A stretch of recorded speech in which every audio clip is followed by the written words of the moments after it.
Singiza TV. Yesu ashimwe cyane bene data.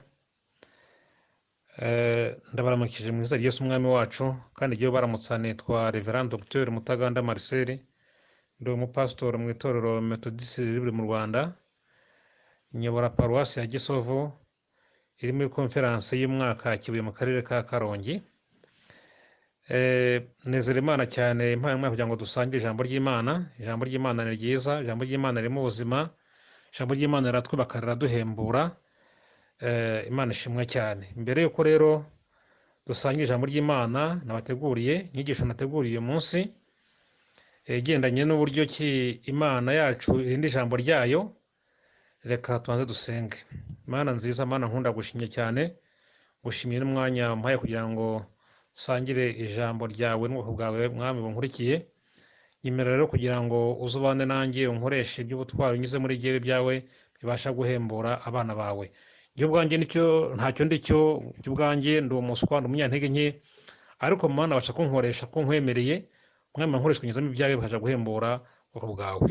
Urakoze ko ubyumvise byose, mbisabye Imana muze Yesu umwami wacu, amen. Imana ishimwe cyane. Mu buzima busanzwe tubayemo, turakundana, tugira inshuti, kandi ubundi iyo ufite inshuti, iyo twita inshuti magara, wowe wifuza ko itaguhemukira, wifuza ko amasezerano mugiranye izayubahiriza. nkuko baravuga ngo inshuti ngo zisezeraniye ngo iyo imwe yatanze indi ngo irahaborera, cyangwa se inshuti ngo zikundana ibihe byose. Iyo ni imigani abantu bagenda baca bagaragaza yuko nyine inshuti nyanshuti zitagomba guhemukirana. Rero mu buzima busanzwe nyine abantu basezerana amasezerano menshi ndetse meza, ariko akenshi hari igihe ushiduka amasezerano wayishe, ibyo wasezeraniye umuntu utabitunganije, kuko nyine turi abana b'abantu. Ariko nyine byakabaye byiza ko umuntu nyine agira ubudakemwa, agira ubunyangamugayo, amasezerano asezeraniye umuntu akasohoza. Ariko twebwe ko turi abantu nyine bigiye bitunanira. Ariko tugiye kureba rero ijambo turagenderamo muri uno mwanya riratuyobora. Ni ijambo rivuga uburyo ki Imana irinda ijambo ryayo. Ni ijambo riri mu gitabo cy'umuhanuzi Yeremiya, gice cya mbere umurongo wa 12, haravuga ngo: maze Uwiteka arambwira ati, waruye neza kuko ndinda ijambo ryanjye kugira ngo ndisohoze. Imana ishimwe cyane. Ayo ni amagambo Imana yabwiye Yeremiya imubwira ngo mbese waruye neza. Ntabwo ndi bugiye mu detail y'umurongo, kuko cyane cyane indi mirongo turaganiraho irabigaragaza nyine ukuntu nyine Imana ikiranuka, igaragaza uburyo Imana nyine yubahiriza amasezerano ajyanye n'abantu. Ariko aha ngaha Imana yabwiye Yeremiya imwibutsa ngo mbese waroye neza ko ndinda ijambo ryanjye kugira ngo ndisohoze. Imana rero irakiranuka kandi irinda ijambo ryayo koko. Imana tubona ko muri Bibiliya yagiye ijyana amasezerano n'abantu mu bihe bitandukanye. Muri Bibiliya harimo amasezerano, cyangwa se turi buvugiye cyane cyane ku gihango, kuko amasezerano nk'uko biva mu kanya, amasezerano y'ubusanzwe iyo twita promise cyangwa promesse mu gifaransa, promise mu cyongereza, akenshi ni uburyo ki abantu umuntu ashobora kwemerera umuntu ikintu akakimusezeranya. Ariko iyo promise gutyo cyangwa se amasezerano gutyo, akenshi iyo utabyubahirije nta ngaruka zikomeye umuntu ashobora guhura nazo. Ariko iyo noneho tugiye mu gihango, akenshi igendajyana mu buryo bw'igihango. Iyo ari igihango kiba gifite amakondisiyo, kiba gifite ibintu bikaze bigendanye nacyo, ku buryo iyo ukirenzeho bishobora kubera ibibazo. Mu muco Kinyarwanda kera habagaho ibyo bitaga igihango cyo kunywana hagati y'inshuti, abantu bamaze igihe kirekire bakundana. Noneho imyaka myinshi yamaze bakundana, kumvikana ati rero urukundo rwacu rumaze igihe kirekire turufite ruri hagati yacu, reka duhane igihango cyo kunywana. Kunywana rero umwe akanywa amaraso ya mugenzi we. Kavuga rero ati, nindamuka nguhemukiye iki gihango, aya maraso yanyweye azanyice. Babyitagaho cyane kuko cyaga ari igihango gikomeye. Rero turi bugendere nk'uwo mujyo w'igihango, apana amasezerano gusa, tugendere mu buryo bw'igihango, ibyo bita covenant mu cyongereza. Igihango nacyo nyine nk'uko tubivuze cyangwa tubibonye umuco nyarwanda uko babikoraga, igihango nacyo mu isezerano rya kera cyane cyane urabona ko cyabaga giherekejwe n'amaraso, kumeneka kw'amaraso cyane cyane binyuze mu bitambo. tubuze kuza kureba ibihango bitanu Imana yagiranye n'abantu. Igihango cya mbere ni igihango Imana yagiranye na Nowa, tubuze kuza kukibona. Igihango cya kabiri ni igihango Imana yagiranye na Aburahamu. Igihango cya gatatu ni igihango Imana yagiranye na Mose. Igihango cya kane ni igihango Imana yagiranye na Dawidi. Icya gatanu ni igihango Imana yagiranye n'abantu binyujije muri Yesu, cyangwa se igihango Yesu yagiranye n'abantu, nabyo nta kibazo. Ibyo ni ibihanguro bitanu tugiye kureba twifashishije ijambo ry'Imana. Turasoma imirongo myinshi muri Bibiliya, kimwe ku kindi tureba ibihango nyine Imana igirana n'abantu, kandi turasanga koko uko Imana igenda ibigirana n'abantu ntabwo yigeze ihemuka. Nyine muri iyi mwaririmbye ngo yitwa ntihemuka, kuko ntabwo yigeze ihemuka. tuza kuza kuyibona. Imana yacu ishimwe cyane. nk'uko rero ndi kubivuga, mu isezerano rya kera ahenshi ibihango Imana igiranye n'abantu akenshi byagendanaga no kumeneka kw'amaraso. Mu Itangiriro igice cya 10 umurongo wa 11 tubona ko Imana yategetse Aburahamu n'urubyaro rwe kujya bikebesha, cyangwa se ngo bitanu kwisiramuza, kugira ngo binjire mu isezerano ryayo. Bagombaga kwikebesha. Bibiliya iravuga ngo bazajya bakeba, ni abantu b'igitsina gabo, abagabo n'abahungu, bazajya bakeba umunwa w'icyo bambariyeho. Ubwo rero kugira ngo bagendere muri gahunda neza, mu icyo gihango yacyuzuye neza, Imana yabategetse nyine kwikebesha ibyo ngibyo, kandi bagomba kubikora. tuza kuza kubigarukaho neza. Mu Kuva igice cya 24 umurongo wa 3 kugeza umurongo wa 8 naho hagaragara uburyo Mose yinjije Abisirayeli mu gihango hagati yabo n'Imana, ubwo yamishagiraga amaraso hasi andi ikayamishagiraho. Aho ngaho naho hagaragara uburyo ki nyine igihango Imana yajyanaga n'abantu byagendaga no kumeneka kw'amaraso. Imana yacu dufashe tugiye tubyinjiramo neza, kuko tunjira mu gihango kimwe ku kindi, kimwe ku kindi. Imana ishimwe. Reka rero turebe igihango cya mbere, igihango hagati y'Imana na Nowa. Iyo dusomye mu ijambo ry'Imana muri mu isezerano rya kera mu gitabo cy'Itangiriro uhereye igice cya 6, hagaragaza uburyo ki abantu bagiye bahinduka babi umunsi ku wundi, kugeza ubwo Imana yagambiriye kubarimbura. Ariko Bibiliya igaragaza ko Nowa yagiriye umugisha ku Uwiteka, kuko yari umukiranutsi. Reka turebe mu Itangiriro igice cya 6 umurongo wa 8. Itangiriro igice cya 6 umurongo wa 8, turebe uko havuga. Haravuga ngo ariko Nowa agirira umugisha ku Uwiteka. Nowa agira umugisha ku Uwiteka nubwo abantu mu gihe cye barimo bacumura cyane, ariko Nowa we ngo yagiriye umugisha ku Uwiteka. Ndetse tubisomye no ku murongo wa 7 umurongo wa 1, haravuga ngo Uwiteka abwira Nowa ati injirana mu nkuge n'abo mu nzu yawe mwese, kuko ari wowe nabonye ukiranuka mu maso yanjye muri iki gihe. Imana yacu ishimwe cyane. Aho hose agaragaza we ki nubwo abantu bari baragiye bakora ibyaha cyane basuzugura Imana, ariko Nowa we yagiye umugisha ku Uwiteka. Imana ategetse rero Nowa kubaza inkuge, amara imyaka 120 ayitunganya, ari nakabwiriza abantu ubutumwa bwiza, ababwira ati mwihane muhindukirire Imana muve mu byaha. Nyamara abantu bayinangira banga kwihana, kugeza ubwo Nowa yinjiranye mu nkuge n'abantu 7. ubwo bose binjiyemo ari abantu 8 gusa, n'andi matungo Uwiteka yagiye amubwira azashyiramo ikigabo n'ikigore. Nuko ubu rero binjira mu nkuge, isi irengerwa n'umwuzure, imvura imara iminsi 40 igwa amanywa n'ijoro, ifite ubuzima bwose byose birarimbuka. Imana yacu idufashe. Ariko nyine Nowa we kuko ari umukiranutsi n'umuryango we abasha kurokorwa ako kaga k'umwuzure. Imana dufashe cyane. Bibiliya kandi igaragaza ko nyuma y'umwuzure Nowa yatambiye Uwiteka ibitambo, maze Uwiteka aranezerwa.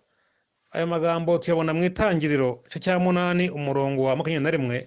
Reka tuhasome. Itangiriro cya munani umurongo wa 21 haravuga ngo Tangiriro 8:21 Uwiteka ahumurirwa n'umubabwe 20. Nowa yubakira Uwiteka igicaniro, atoranya mu matungo yose no mu nyamaswa zose zitazira no mu nyoni n'ibisiga bitazira, atambira kuri icyo gicaniro ibitambo byoswa. Uwiteka ahumurirwa n'umubabwe. Uwiteka aribwira ati, sinzongera ukundi kuvuma ubutaka kubw'abantu, kuko gutekereza kw'imitima y'abantu ari kubi uhereye mu bwana bwabo, kandi sinzongera kwica ibifite ubugingo byose nk'uko nabikoze. Imana yacu idufasha cyane kandi ishimwe. Aha rero niho igihango kiri neza neza, niwo muzi w'igihango Imana yagiranye na Nowa, ubwo Imana avuga ngo ntabwo izongera rwose kurimbura abantu ndetse n'ifite ubuzima byose ngo ibimareho ibitsembe, kuko ngo yabonye ko abantu nyine gutekereza kwabo ari kubi cyane uhereye mu bwana bwabo. Nyine Imana nyine ijyana igihango na Nowa, ariko tubonye nyine ko yamaze kwitambira igitambo. Imana yacu ishimwe. Ubwo rero iyo dusomye cya 9 uhereye ku murongo wa 1 umurongo wa 17 ntabwo twasoma, hagaragaza uburyo ki Imana nyine yashyize ikimenyetso cy'umukororombya, nyine yashyize umukororombya mu kirere nk'ikimenyetso, kugira ngo abantu bajye babona nyine bibuke yuko nyine hariho igihango Imana yajyanye n'abantu, yuko ntabwo Imana izongera kurimbuza isi umwuzure. Imana yacu ishimwe. Twari dukora igihango Imana yagiranye na Nowa. Reka dukomeze tujye ku gihango cya 2, igihango hagati y'Imana na Aburahamu. Aburahamu ufatwa nka sekuruza w'abizera, niko tumufata, nako Bibiliya ivuga. Yategetswe n'Imana kuva mu gihugu cye cya Uri y'Abakaludaya. Imana amubwira ngo va mu gihugu cyanyu ujye mu gihugu nzakwereka. Iyo usomye izo nkuru ko zitangiye, usanga inkuru zitangaje, kubwira umuntu ngo va mu gihugu cyawe, va mu gihugu cyanyu ugende. Kubitangira ntabwo Imana amubwiye aho ajya. Cya 11 umurongo wa 31 niho izo nkuru zitangirira. Iyi Imana ntigeze umubwira ngo ujya hanaha, yaramubwiye ngo wowe genda nzakwereka igihugu uzajyamo. Aburahamu we n'umugore we aragenda nyine. Ubwo ko ntabwo Bibiliya igaragaza uko umuntu yabitekereza. Nyuma Imana yaje kuza kumwiyereka, Imana yaje kuza kumwiyereka imusobanurira neza igihugu ajyamo, ariko mu ntangiriro yambwiye ngo va mu gihugu cyawe ugende ujye mu gihugu nzakwereka. Imana yacu ishimwe ko Aburahamu yafite kwizera gukomeye cyane, kuvuga ngo genda utazi niyo ugiye ukemera ukagenda. Ariko Imana yaje kuza kumusezeranya ko izamuha umugisha, ndetse ko amahanga yose azaherwa umugisha muri we. Imana yacu ishimwe. Ayo ni amagambo ari mu Itangiriro cya 12 umurongo wa 1 gusa ku murongo wa 3. Dushaje twasoma, ntabwo ari amagambo menshi. Tangiriro 12 umurongo wa 2 umurongo wa 3 haravuga ngo Uwiteka ategeka Aburahamu ati, va mu gihugu cyanyu usige umuryango wanyu n'inzu ya so, ujye mu gihugu nzakwereka. Nzaguhindura ubwoko bukomeye, nzaguha umugisha, nzogeza izina ryawe, uzabe umugisha, kandi nzaha umugisha abakwifuriza umugisha, kandi uzakuvuma nzamuvuma, kandi muri wowe nimo imiryango yose yo mu isi izaherwa umugisha. Imana ishimwe cyane. Imiryango yose yo mu isi ngo ni muri Aburahamu cyangwa se mu rubyaro rwe ngo izaherwa umugisha. Ahangaha nyine niho cyari rutangira kubona ko hariho amasezerano y'abatuye isi bose, apana urubyaro rwa Aburahamu gusa, ukwana birivuze ko hari imiryango yose yo mu isi. Uko tujya twinjira mu bihango bitandukanye Imana ijyana n'abantu, turi bugire mu gihango cya nyuma cya Yesu, ariho nyine noneho imiryango yose yo mu isi yaherewe umugisha binyuze muri Yesu Kristo. Imana ishimwe cyane. Ariko ahangaha nyine mu ntangiriro y'amasezerano Imana yahaye Aburahamu musezeranya kuzamuha umugisha. Imana kandi yaramuyoboye imwerekeza mu gihugu cy'i Kanani, kubera ko rero Aburahamu yarashaje, yarakuze, ndetse n'umugore we yarakuze, atakijya mu mihango. Aburahamu yagize imyaka 175 atangira kwiganyira, avuga ati use kuko imana yavuze ngo izahumugisha gute nshaje. Nuko iyo dusiye mu itangiriro cya 15 umurongo wa 2 hagaragaza ukwiganyira kwe. Itangiriro 15:2 twasome nta kibazo. Haravuga ngo Aburahamu aramubaza ati, mwami w'Iteka, uzangorora iki ko ngenda ndi inshike, kandi uzazungura urugo rwanjye ari Eliyazari Umunyadamasiko. Ahangaha turi kubona ko Aburahamu atangiye kwiganyira avuga ati, ndisaziye ndi inshike nta kana ngira, none se ndabizi neza uzazungura urugo rwanjye, uzazungura imitungo yanjye ni Eliyazari yari umugaragu we, kuko we yabonaga nyine ko rwose bigoye cyangwa bidashoboka ku myaka yari afite cyane ku mugore we, ukuntu akibaza ukuntu nyine azabyara nyine bikamuyobera. Ariko Imana yongeye gushimangira ibyo yaramubwiye, imubwira ko byanze bikunze uzazungura umuryango we, atari umugaragu we Eliyazari nk'uko abitekerezaga, ahubwo ko urubyaro rwe nibwo ruzakomeza kubaho, abavuye mu rubyaro rwe, apana umugaragu we. Kandi ko n'ubundi Imana irongera none musezeranya umugisha none. Dusome mu itangiriro 15 umurongo wa 5 haravuga ngo, itangiriro 15 umurongo wa 5 haravuga ngo, aramusohokana aramubwira ati, rarama urebe ijuru ubare inyenyeri niba wabasha kuzibara, ati urubyaro rwawe niko ruzangana. Imana ishimwe cyane. Ahangaha rero Uwiteka arongera agaruramo Aburahamu rwose ibyiringiro, arongera amukomeza, amwereka nyine inyenyeri, aramubwira ati uko utabasha kubara ziriya nyenyeri zo mu kirere, niko n'urubyaro rwawe ruzangana. Imana ishimwe cyane. Aburahamu rero birivuga ngo nta kindi yakoze pe uretse ko yakomeje mu kwizera, ndetse biravuga ngo Aburahamu yizeye Uwiteka ngo bimuhwanyiriza no kwizera. Iyo usomye rero mu gice cya 15 imirongo ikurikira igaragaza rero ko yagombaga nyine kubahiriza gahunda nyine zo kujyana nyine mu cya gihango yagiranye n'Uwiteka nyine, ariho tubonye ahangaha nyine igihango cy'uko amahanga yose azahererwa umugisha muri we. Hepfo hagaragaza nyine ko yagomba gutamba igitambo, ni imirongo igaragaza hepfo nyine ko igitambo nyine agitambye. Imana ishimwe cyane. Igihango rero Aburahamu akigiranye n'Uwiteka yuko amahanga yose, imiryango yose yo mu isi izaherwa umugisha muri we. Imana yacu dufashe. Kandi nk'uko nabivuze mu itangiriro cya 12 umurongo wa 9 umurongo wa 14 hagaragara ikimenyetso cy'imihango cyangwa se cy'igihango cy'uko yagombaga nyine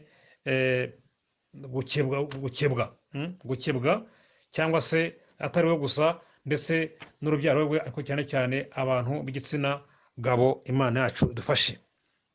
Icyo ni igihango cya kabiri turi kureba, igihango Imana yagiranye na Aburahamu.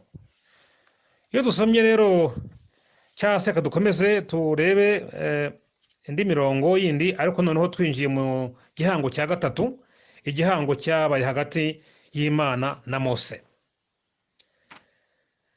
Abisirayeli bagiye mu Egiputa mu gihe cya Yosefu. Izo ni inkuru zizwi. Mu gihe Yosefu yari akomeye ari mu gihugu cya Egiputa, cyabaye ngombwa yuko na bene se bajyayo, ndetse n'ababyeyi be bamusangayo. Icyo gihe yamerewe neza mu gihe cya Farawo. Twibukira ko yari yamurotoreye inzozi zari zananiye abantu, arazirotora, bituma rero aba umutware rwose ukomeye cyane, agira umugisha kuri Farawo, ndetse na bene wabo nyine bamusangayo. Aho igihe cyarageze, uwo Farawo aza kuza gupfa, asimburwa n'undi Farawo w'umugome cyane watangiye gukoresha Abisirayeli imirimo y'agahato, imirimo y'uburetwa. Ahera Abisirayeli batangiye gutaka, imirimo y'uburetwa imaze kubazambya, batangiye gutakira Uwiteka. Iyo dusomye rimwe mu Kuva cya 2 umurongo wa 24 hatubwira ukuntu nyine Imana nyine yibutse igihango yagiranye na Aburahamu. Cya 2 Kuva cya 2 umurongo wa 24 dusome twumve ukuntu havuga. Haravuga ngo, ushatse wahera ku murongo wa 23. Hashize iminsi myinshi umwami wa Egiputa aratanga, Abisirayeli banihishwa n'uburetwa babakoresha, barataka. Gutaka batakishwa n'uburetwa kurazamuka kugera ku Mana. 24. imana yumva umuniho wabo, yibuka isezerano ryayo yasezeranye na Aburahamu na Isaka na Yakobo. Imana ireba Abisirayeli, imenya uko bameze. Imana ishimwe cyane. Ahangaha rero turi kubona ko Abisirayeli batakishijwe n'imirimo y'uburetwa bakoreshwaga na Farawo, ariko batakiye Uwiteka. Imana irabumva, yumva gutaka kwabo. Imana yacu ni Imana yumva gutaka kwacu, ni Imana yumva kuniha kwacu, cyane cyane iyo tutagiye kure yayo, iyo tukiri mu mugambi wayo. Imana ishimwe cyane. Ahangaha rero tubona ko Imana ngo yibutse ko twabonye ko ni Imana yindi ijambo ryayo, yibutse igihango yagiranye n'umugaragu wayo Aburahamu, ihita ko igambirira kujya kubatabara. Nyuma y'ibyago 10 bikomeye, Imana yakuye Abisirayeli mu Egiputa ibakuje imbaraga zikomeye cyane nk'uko Bibiliya bigaragaza. Nyuma y'amezi 3 Abisirayeli bakambitse mu kibaya cy'umusozi w'Isinayi, Imana yababwiye yuko igiye kugirana nabo igihango, kugirana nabo isezerano, nk'uko tubibona mu Kuva 19 umurongo wa 3 kugeza mu murongo wa 6, hagaragaza ukuntu Imana yabwiye Abisirayeli ko igiye kuzagirana nabo igihango. Abisirayeli rwose na mbere yuko bacyumva, mbere yo kumva igihango Imana izagirana nabo, baravuze bati nta kibazo, turabyemeye rwose, igihango Imana ishaka kugirana natwe turacyemeye. Reka dusome mu Kuva 19 umurongo wa 8, twumva ukuntu Abisirayeli bavuze ko rwose bemeye igihango Uwiteka ashaka kugirana nabo. Kuva 19 umurongo wa 8, haravuga ngo abantu bose bamusubiriza icyarimwe bati, ibyo Uwiteka yavuze byose tuzabikora. Mose ashyira Uwiteka amagambo y'abantu. Ahangaha barimo gutegurwa yuko Imana igiye kuzagirana nabo igihango. Baravuga bati rwose nta kibazo, ibyo Uwiteka ashaka ko dukora tuzabikora nta kibazo. Iyo dusomye rero mu Kuva 20 tubona neza rwose noneho cya gihango, ya mategeko Imana ahaye Mose, amategeko 10, ariko hari n'andi mategeko yandi akurikiraho, kuko isomye mu Kuva 20, 21, 22, 23 hose agiye harimo andi mategeko yagendaga asa nk'ayunganira yandi 10, ariko mu by'ukuri amategeko akubiyemo icyo gihango yari amategeko 10. Imana rero yaje gushimangira igihango yagiranye na Mose. Mose ubwo yatambaga igitambo akamishagira amaraso ku butaka ndetse no ku bantu, nk'uko tubibona mu Kuva 24 umurongo wa 3 kugeza mu murongo wa 7, aho turahasoma. Kuva 24 umurongo wa 3 kugeza mu murongo wa 7 haravuga ngo, Mose araza abwira abantu amagambo y'Uwiteka yose n'amategeko ye yose. Abantu bose bamusubiriza icyarimwe bati, ibyo Uwiteka yavuze byose tuzabikora. Mose yandika amagambo y'Uwiteka yose, azinduka kare yubaka igicaniro hasi y'uwo musozi n'inkingi z'amabuye 12 zinganya umubare n'imiryango y'Abisirayeli uko ari 12. Atuma abasore bo mu Bisirayeli batambira Uwiteka ibitambo byoswa n'inka z'ibitambo by'uko bari amahoro. Mose agabanya amaraso mu bice 2 bingana, kimwe agisuka mu nzabya, ikindi akimisha ku gicaniro. Yenda igitabo cy'isezerano agisomera abantu, baramubwira bati, ibyo Uwiteka yavuze byose tuzabikora kandi tuzamwumvira. Mose yenda ayo maraso ayamisha ku bantu, arabwira ati, ngaya amaraso y'isezerano Uwiteka asezeranye namwe, nk'uko ayo magambo yose ari. Imana ishimwe cyane. Kuko twabibonye nyine ko igihango Uwiteka ajyanaga n'abantu cyagendanaga n'amaraso, cyane cyane iyo binyuze mu gitambo, nk'uko nyine nahanga nyine tubibonye. Ahangaha turi kureba ku gihango Imana yagiranye n'Abisirayeli. Iki gihango byumvikane ko ni igihango yagiranye n'Abisirayeli, ntabwo ari hagati y'Imana nanjye cyangwa hagati y'Imana nawe, ni igihango Imana yagiranye n'Abisirayeli. Abantu benshi bagiye bashaka kugira ngo bafate amategeko Imana yahaye Abisirayeli uko yakabaye muri iki gihe kandi cy'isezerano rishya, bashaka kugira ngo bayihambirisheho bayakurikize, ariko ntabwo bishoboka. Iki ni igihango Uwiteka yagiranye n'Abisirayeli mu gihe cyabo kubera impamvu zabo. ariko natwe hari igihango Imana ijyanye natwe binyujije muri Yesu tubuze kwibona. Imana ishimwe cyane. Icyakora kandi iki gihango nticyagombaga guhoraho iteka ryose, cyari igihango kizarangira. Igihango kizarangira kigasimburwa n'ikindi gihango cyangwa se irindi sezerano, aho Imana avuga ko izandika icyo gihango izagishyira ku mitima y'abantu. Igihango noneho gihoraho. Reka dusome muri Yeremiya cyo cya 31. Yeremiya 31 umurongo 31 kuri 34.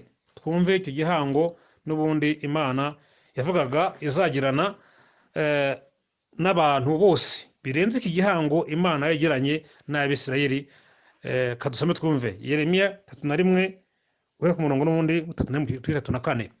Uwiteka aravuga ati, dore iminsi izaza, nzasezerana isezerano rishya n'inzu ya Isirayeli n'inzu ya Yuda, ridakurikije isezerano nasezeranye na ba sekuruza ku munsi nabafataga ukuboko nkabakura mu gihugu cya Egiputa.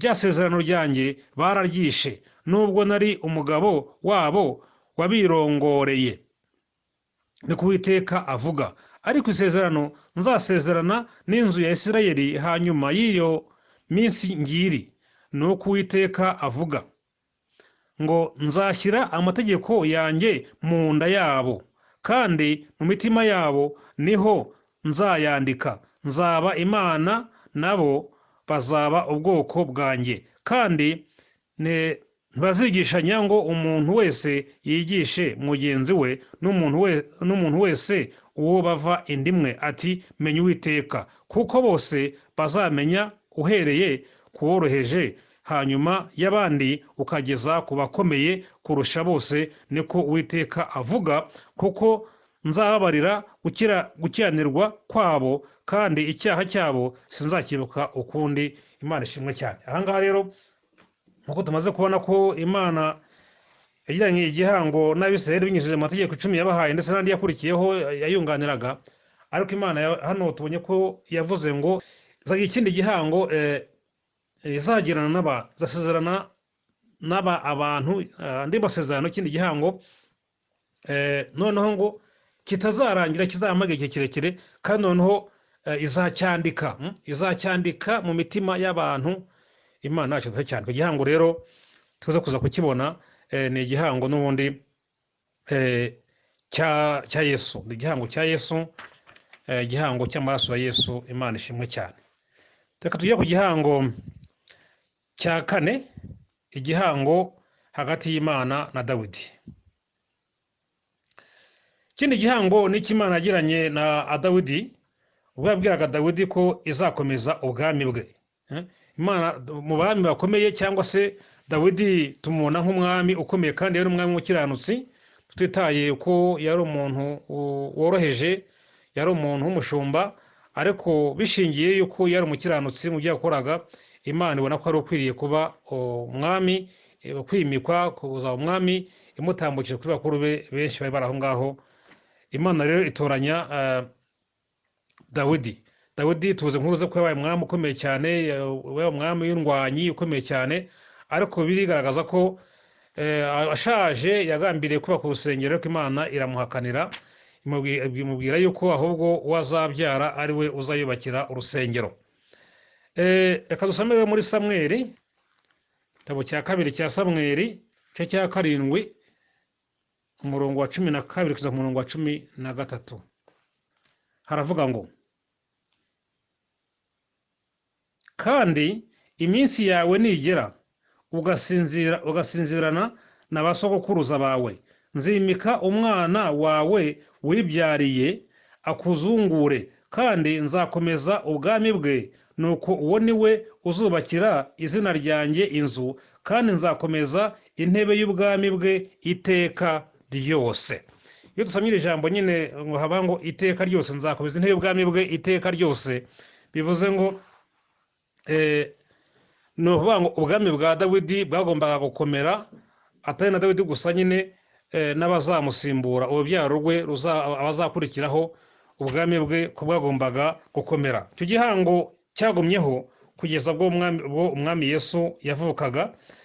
Tuzi ko n'ubundi iyo dusomye mu gitabo mu butumwa bwiza bwa Matayo cye cya mbere umurongo wa mbere havuga yuko Yesu ari mwene Dawidi. Yesu ni mwene Dawidi, bivuze rero ko Yesu ni waje gushyira ku musozo ubwo bwami cyangwa se icyo gihango Imana yari yagiranye na Dawidi yuko izakomeza ubwami bwe. Noneho rero cyarageze ubwami bwe, nyine ubwami burahagarara, hagomba kuza nyine noneho rero cya gihango cya gatanu, noneho rero cyo cy'igihango Imana izandika mu mitima y'abantu bayo. Imana ishimwe cyane.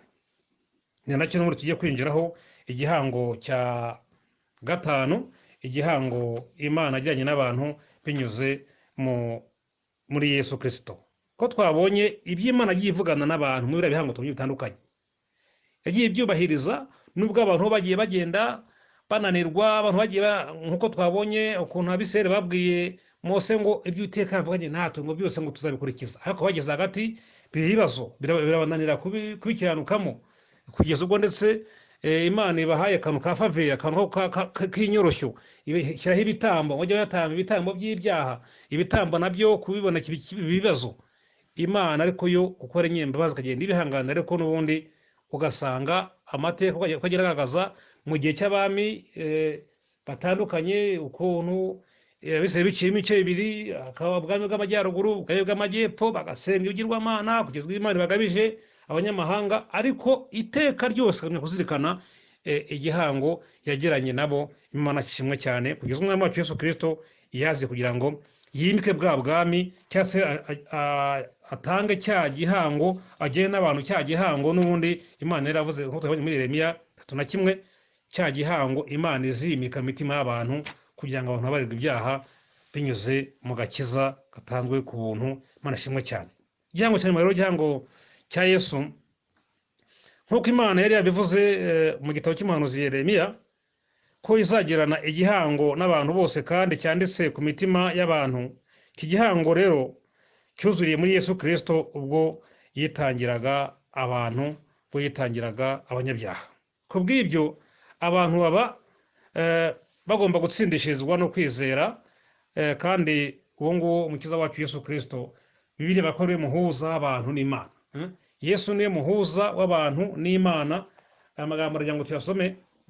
Yesu niwe muhuza w'abantu n'Imana, Yesu niwe agakiza kabonerwamo, Yesu niwe igihango cya nyuma cyuzuriyemo kugira ngo abantu babarirwe ibyaha. Reka dusome mu gitabo cy'Abaheburayo cye cya 9 umurongo wa 15 twumva ko havuga. Haravuga ngo 9:15 haravuga ngo kubw'ibyo nicyo gituma aba umuhuza w'isezerano rishya, kugira ngo abahamagawe bahabwe ibiragwa bidashira byasezeranijwe ubwo habayeho uwapfiriye gucungura abacumuye bagitegekwa n'isezerano rya mbere. Imana ishimwe cyane. Yesu niwe muhuza w'abantu n'Imana. Yesu niwe amahanga yose, nk'uko Imana yabibwiye Aburahamu, ko tuyabonye cya 12 umurongo wa 1 n'uwa 2, ko havuga ko amahanga yose azaherwa umugisha binyuze muri Aburahamu, byuzuriye muri Yesu. Byuzuye muri Yesu ubwo yaje nyine akitangira abanyabyaha. Kandi nk'uko twabibonye, igitambo cyose cyangwa se igihango cyose cyagomba kunyura mu kumeneka kw'amaraso cyangwa se igitambo. Yesu rero yaje ari we gitambo kizima. Ibitambo bindi bya mbere byabaga ibitambo by'amatungo, yego yenda bidafite inenge, ariko byabaga ibitambo bisanzwe bashatse, ariko Yesu we yaraje atamba igitambo cy'umubiri we. Yesu agiye kujya mu ijuru yasangiye n'abigishwa be Pasika. Yesu asangiye n'abigishwa be Pasika ya nyuma, abaha umutsima, abaha ndetse na divayi. Noneho mu kubaha uwo mutsima na divayi akabwira ati, uyu ni umubiri wanjye ubatangiwe, aya ni amaraso yanjye ava ku bwanyu no ku bwa benshi. Ahangaha arimo kubigisha yuko mbese ndetse yari yanavuze ngo nta yindi Pasika azongera gusangira nabo mu isi. Ahabwira rero ati, nimwakire muryeho mwese, iki ngiki ni umubiri wanjye uzabatangirwa, ni amaraso yanjye azamenerwa, kugira ngo rero bajye bazirikana ibyo ngibyo kibe nk'ikimenyetso cy'isezerano cyangwa nk'ikimenyetso cy'urwibutso, baze bibuka ko Yesu yabapfiriye umubiri we ukaba warapfiriye ku musaraba ndetse akameneka n'amaraso. Imana ishimwe cyane. Igitambo rero kizima gikwiriye cyarabonetse. Amaraso ya Kristo niyo atwezaho ibyaha, amaraso ya Kristo niyo adukiza ibyaha. Haleluya. Uko twabibonye rero ko Imana irinda ijambo ryayo kugira ngo irisohoze. Yarinze ijambo ryayo kugeza ubwo rero yohereje Kristo kugira ngo adupfire aducungure. Hari ibyo rero Imana yavuganye nanjye mu gihe cyashize, hari ibyo Imana yavuganye nayo mu gihe cyashize, ariko rimwe na rimwe cyangwa se kenshi usanga abantu bacika intege bakiganyira bati ibi ntibizashyika, ibi ntibizaba, ibi ntabwo byumvikana, ibi ntibisobanutse. Noneho hakubitiramo rero n'ibigeragezo bitandukanye abantu bahura nabyo. Noneho muri iyi minsi hariho icyorezo gikomeye cya coronavirusi, ugasanga abantu neza batentebutse amasezerano bakavamo, bavuga bati ubanza atari Imana yavuganye nanjye, ubanza atari Imana yabivuze. Ariko niba ari Imana yabivuze, byanze bikunze bizasohoraho, ko Imana yacu irinda ijambo ryayo kugira ngo irisoze. Ntijye ibeshya, yitwa ntihemuka. Niko umuririmbyi mwiza w'umwuka wera aririmba ngo yitwa ntihemuka. Nta mpamvu yo kwivumbura ku Mana, nta mpamvu yo kwitotomba, nta mpamvu yo kwiganyira, nta mpamvu yo gushwana n'abantu. Ndetse rimwe na rimwe ugasanga umuntu ashwana n'abamuhanuriye ati ibyo wamuhanuriye warambeshye, byampanuriye, ugasanga ni ibibazo by'intambara. Oya, Imana yacu ntikiranirwa, Imana yacu ntibeshya, Imana yacu irinda ijambo ryayo kugira ngo irisohoze. Haleluya. Imana yacu irinda ijambo ryayo kugira ngo irisohoze. Ibyo yavuganye nanjye nizeye ko izabisohoza, kuko hari n'ibyo yavuganye nanjye mu gihe cyashize irabisohoza. Niba yavuganye nanjye ibintu ikabisohoza rimwe, kabiri, gatatu, n'ibitarasohora nakizeye ko bizasohora. Nawe kandi ndizera ko ari uko ibyo yavuganye nawe bishobora kuba bitinze, noneho wenda akazamo n'ibibazo by'intambara n'ibyagezo bitandukanye byinshi muri iyi minsi, ugashikiriye kunavuga ngo komera, ibyo Imana yavuganye nawe bizasohora. Yego rero dufite inshingano yo kubwira abantu ibyurutse umutima, kugira ngo tubabwire yuko Imana yacu ntibeshya, ibyo yavuganye nabo neza izabisohoza. Ibyo yavuze ku gihugu izabisohoza, ibyo yavuze kuri wowe izabisohoza. Imana yacu ntibeshya, iri ni ijambo ryayo ngo irisohoze. Imana dusenge. Imana yacu turagushimira cyane kuko ntabwo ujya ubeshya, ntujya uhemuka. Tubonye ibyo wagiye uvugana n'abasokuruza batubanjirije, ibyo yavuganye cyangwa se igihango wagiranye na Nowa waragishohoje, icyo wakoranye na Aburahamu waragishohoje, icyo yavuganye na Mose waragishohoje, icyo yavuganye na Dawidi waragishohoje, kugeza ubwo tweje Umwana kugira ngo azaducungure, atuvane kuba imbata z'ibyaha, twitwe abana b'Imana. Amaraso y'Umwami Yesu atwezaho ibyaha, iyo tuyizeye, ayo ngayo adukiza ibyaha kandi ku buntu. Utwemere kugira ngo tuhe agaciro, utinde kwivuguta mu byaha, ahubwo dutuze tutegeze ko ibyo yavuganye natwe uzabisohoza. Urakoze kuba byumvise. Kumeza abantu muri iyi minsi bacitse intege, abenshi biganyira, benshi bihebye, benshi ndetse bakiba batavayo ko Imana itavuganye nabo. Mwami basange ubahumurize, bereke kutajya ubeshya. Urakoze kuba byumvise. Byose mbisabye Imana uzayise Umwami wacu. Amen. Rero mbere yuko nsoza, nkuko nabwiye, nitwa Reverend Dr. Mutagana Marcel. Kubashaka kuvugana nanjye, bashaka kuntelefona, telefoni yanjye ni 0788 57 637. Iyo ni MTN. Tigo nayo yenda gusa nayo ni 0728 57 637. Imana mwese bamugisha, murakoze cyane. Imana yacu iyo kwizerwa, ibyo yategetse byose birasohora, nta na kimwe ivugiye ubwayo kitazasohora. Imana niyo kwizerwa, ibyo yategetse byose birasohora, nta na kimwe ivugiye ubwayo kita